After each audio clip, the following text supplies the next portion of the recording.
Alright, hello everyone, hope you're doing alright. So, a quick little trade recap right here on EU. Yesterday, if you've watched yesterday's MMP video, that is MMP video number 6 from the top of my head, I said I would be interested in an EU move. It was the cleanest one on the higher time frame. We had GU as well right here, but wasn't this that clean? We didn't have a clear premium array it could bounce off of. So same for AU right here. We had this high, but nothing really clean to my eye. So USD JPY as well, this was pretty nice right here, a little move, but EU was the cleanest in my opinion. Yes, it was a bank holiday today, but we still had ECB speech at, what is it? At 2:30 a.m. From top of my head. So there was still going to be volatility inside AU. So right here, we already had the move and displacement away from the 4-hour. Now, what is the next discount array it can reach for? Obviously, we have a rejection block, but I don't like to take those. So the next discount array, the first one, the absolute first one, is this low right here. So this was the main thought process behind it, right? We have the higher time frame right here agreeing. Of course, psychology first. Psychology checked off. Higher time frame analyst, all right, checked off right here. The chart price is agreeing with us currently. We demanded something of a price. The mitigation block with the fair value gap. We demanded something and we got it. Perfect.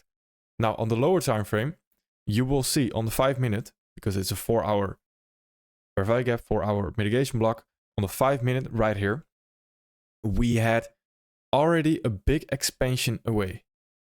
Already. We have equal highs right here. So a lot of people will be scared, right? They will be a bit scared because there are equal highs right there. There's trendline liquidity here. Why did you even take the trade right here? Why did you do that? Well, because we haven't met an opposite discount array just yet.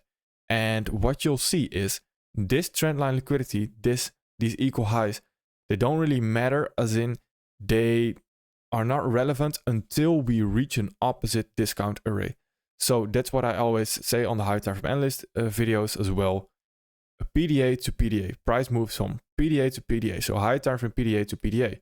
And right here, we are moving from 4-hour higher time frame premium array to 4-hour low discount array. So this could be your silver bullet right here. The absolute last entry right here until we take out this low. It will, most of the time, is the most explosive entry. Now, the only thing that I do not like with the silver bullets, and that's maybe a little bit of a confidence problem on my side, but we are in some sort of discount, as in we are in discount of this leg. So sometimes, not always, sometimes these silver bullets have their pros and cons. Sometimes you'll see price absolutely mess around right here and then go for the lows. And that's something to take into account with the silver bullet. So right here, this is just, and we don't even need to call it silver bullet, right? It's just a normal re-entry for us until we take the drawn liquidity. So TP was right here. Let me, the image is too large. I have my image for the MT4, but it's too large. All right. So TP was right here. It just touched. Perfect. And also, this could have also been your entry, right? Right here on this one right here. Could have also been your entry.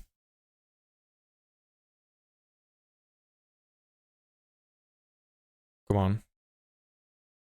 Something along the lines of this could have also been your entry. Perfectly fine. Perfectly fine. So, but this was my entry right here. The reason I executed so high is because my MT4 just, I got lucky. Essentially, I got lucky that it filled me that high. My initial entry would be on the fair value gap right here, covering these highs and then targeting the lows. So that was the original, but again, the MT4 MetaTraders filled me a little bit higher. Perfectly fine. I love it. Can't complain, right? Can't complain. So what you'll see now is the plan played out, of course. It was all thought. This is not something last minute, right? This is all planned beforehand. All my trades are planned beforehand. It's when I demand something of a price and it absolutely perfectly delivers to me. Now, perfectly delivers to me is a bit much because we are already expanding away, and that's a characteristic I don't generally like, because I love when we just in London get some ST and get involved here and then target the lows. Of course, that's the ideal world, but sometimes we have to react, and this is still a valid re-entry. But so I would give this maybe 4 stars out of 5, if that makes sense. So just because I had to somewhat chase price, but it's still valid. So I hope that makes sense. So what you'll see now, we have reached the discount array. So now I wouldn't enter right here. Absolutely not. Because we have reached the short-term draw on liquidity right here on the 4-hour. So I know this can, and that leads back to market structure, right?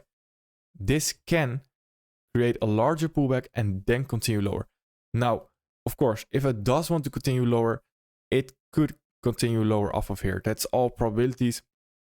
But it is something I don't like. I just don't like it entering after we take the draw on liquidity and then enter right here and then still expecting lower prices. No, I want to get in either before we take the draw on liquidity, or I want to wait once we take the draw on liquidity, wait for something new on the higher time frame.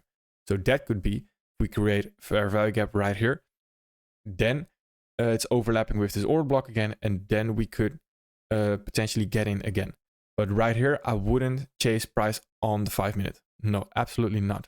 So there's a slight difference, right? Because we already touched a discount array, we already reached our draw on liquidity. That's a major difference.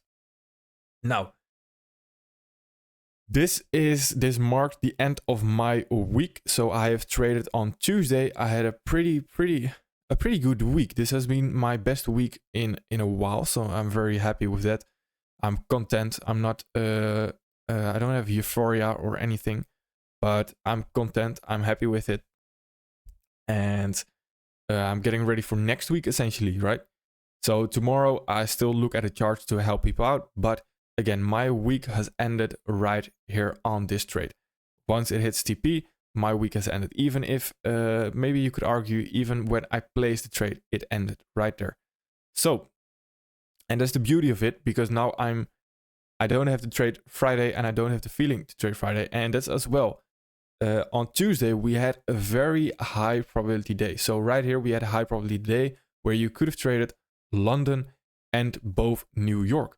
So what you'll see then, if you can capitalize on a day like this, you don't feel the urge to trade on the days after. So when there are low probability conditions around the corner, you don't feel the urge to trade anymore. So you will only take trades when they are screaming to you. And this trade was just simply screaming to me. And that's when I take the trade.